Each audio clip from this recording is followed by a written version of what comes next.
Hi friends, welcome back to my channel. ಇವತ್ತಿನ ವಿಡಿಯೋದಲ್ಲಿ ನಾನು ಸಖತ್ ಟೇಸ್ಟಿಯಾಗಿ ಊಟದ ಜೊತೆಗೆ ಮತ್ತು ಚಪಾತಿ ಜೊತೆಗೆ ಸೂಪರ್ ಆಗಿರ್ತಕ್ಕಂತಹ ಬೀನ್ಸ್ ಪಲ್ಯನ ಯಾವ ರೀತಿ ಮಾಡೋದು ಅಂತ ತೋರಿಸ್ತಾ ಇದ್ದೀನಿ. ಬನ್ನಿ ವಿಡಿಯೋ ನೋಡ್ಕೊಂಡು ಬರೋಣ.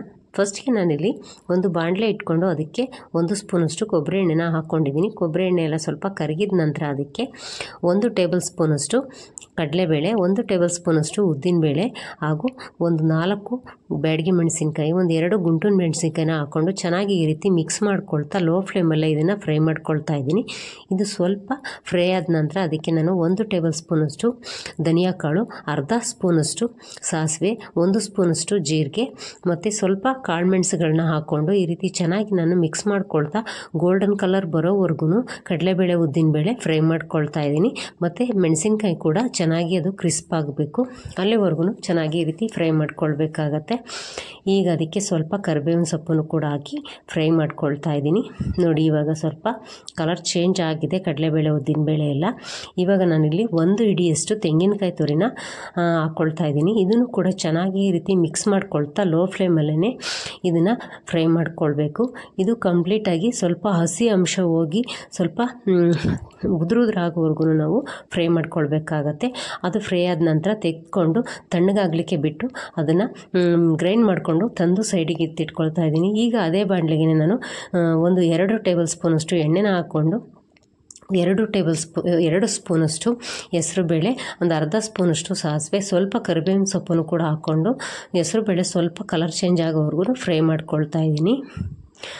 ಈಗ ಅದಕ್ಕೆ ಕಟ್ ಮಾಡಿರ್ತಕ್ಕಂತಹ ಈರುಳ್ಳಿನ ಹಾಕ್ಕೊಳ್ತಾ ಇದ್ದೀನಿ. ನಾನು ಇಲ್ಲಿ 2 ಈರುಳ್ಳಿನ ಉಪಯೋಗಿಸಿದ್ದೀನಿ.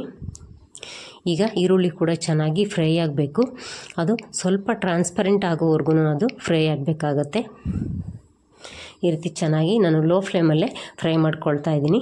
ಈಗ ಅದಕ್ಕೆ ಅರ್ಧ kgಯಷ್ಟು ಬೀನ್ಸ್ನ ನಾನು ಚೆನ್ನಾಗಿ ತೊಳೆದ್ಬಿಟ್ಟು ಕಟ್ ಮಾಡಿಕೊಂಡು ಇಟ್ಕೊಂಡಿದ್ದೆ, ಅದನ್ನು ಹಾಕ್ಕೊಳ್ತಾ ಇದ್ದೀನಿ.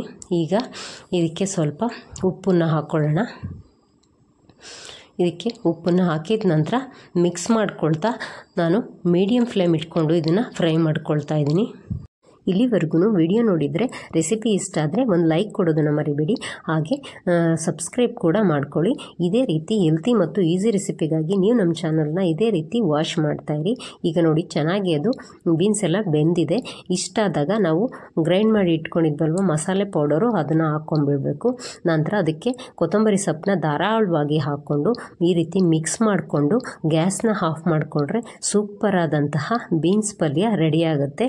ಇದನ್ನು ನಾವು ಊಟದ ಜೊತೆ ಕೂಡ ನೆಂಚ್ಕೊಳ್ಳಿಕ್ಕೆ ಹಾಕ್ಕೊಳ್ಬೋದು. ಹಾಗೆಯೇ ಚಪಾತಿಗೆ, ರೊಟ್ಟಿಗೆ ಕೂಡ ಸೈಡ್ ಡಿಶ್ ಆಗಿ ನಾವು ಉಪಯೋಗಿಸ್ಕೊಳ್ಬೋದು.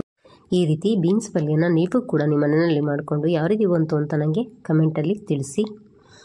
ಇದೇ ರೀತಿ ಹೆಲ್ತಿ ಮತ್ತು ಈಸಿ ರೆಸಿಪಿಗಳನ್ನ ನಾನು ನಮ್ಮ ಚಾನಲ್ನಲ್ಲಿ ಹಾಕ್ತಾನೆ ಇರ್ತೀನಿ.